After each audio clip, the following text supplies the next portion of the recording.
没看见皇上都老了吗？用不了7、8年，他就会龙驭西天的。到那时，太子坐朝，我当政，要杀有杀。大明最后一任宰相胡惟庸即将倒台，他的义子屠桀把他所有见不得光的勾当全抖了出来。胡惟庸树倒猢狲散，陷入众叛亲离的境地。朝中大臣们争先恐后的上书弹劾他，都想借着踩胡惟庸一脚给自己捞点好处。朱元璋本来打算让太子朱标主审胡惟庸，落实他的罪行，没想到就算到了这个地步，胡惟庸的表现依旧毫无惧色。面对朱标和李靖的轮番审问，胡惟庸压根就没把他们放在眼里，甚至还当场摆弄起了朱元璋御赐给他的痒痒挠。胡惟庸，你听清了吗？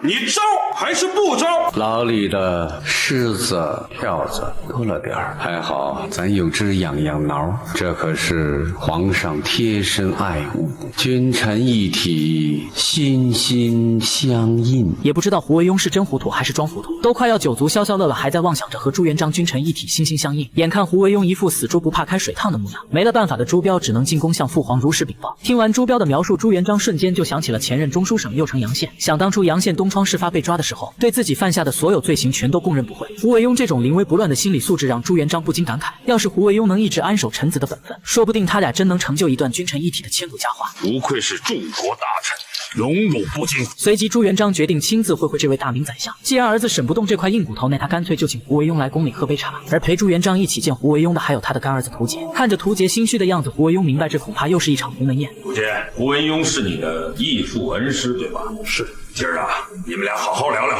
敞开了聊。眼看皇上已经开了口，屠桀也不再隐瞒，当场就指控起了自己义父的种种恶行。胡惟庸曲解皇上的旨意，蓄意谋害开国功臣刘伯温。他往御赐给刘伯温的治病良药中，偷偷掺了见效缓慢的慢性毒药。本来的打算是让刘伯温拖个3、5天再死，好彻底掩人耳目，撇清自己的嫌疑。怎料刘伯温的身子骨太过虚弱，当晚就直接毒发身亡。你这个恶贼！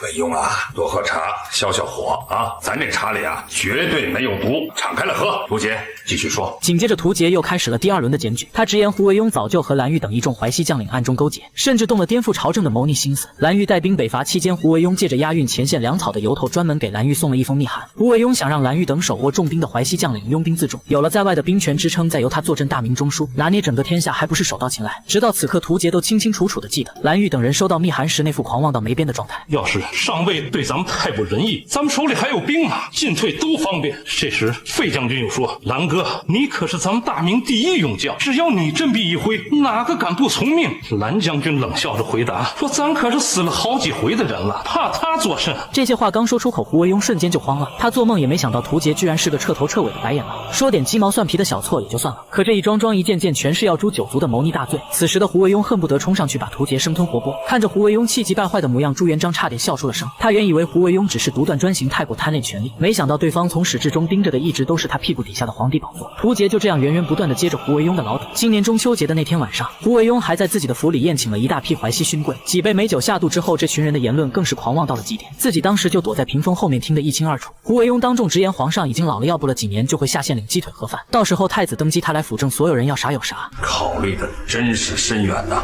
连咱死了以后的事儿都考虑进去了。不仅如此，屠桀还把胡惟庸当初给他画的大饼给抖了出来。胡相还答应罪臣做吏部尚书。直到此刻，胡惟庸终于坐不住了，他赶忙岔开所有谋逆相关的话题，从伦理道德层面对屠桀展开降维打击，说如今的屠桀早就丧失了基本的伦理纲常，完全成了一条乱咬人的疯狗。而一旁的朱元璋也是看热闹不嫌事大，他干脆又把胡惟庸刚才说的话一字不差的重新向屠桀复述了一遍。你才是一条疯狗，你背后谋逆，欺君篡权，还以为自己是500年来第一名相。500年来第一名相这句话是当时你跪在我面前拜我为义父之说的。我要是不说这句话，你胡相会入我做你的门生。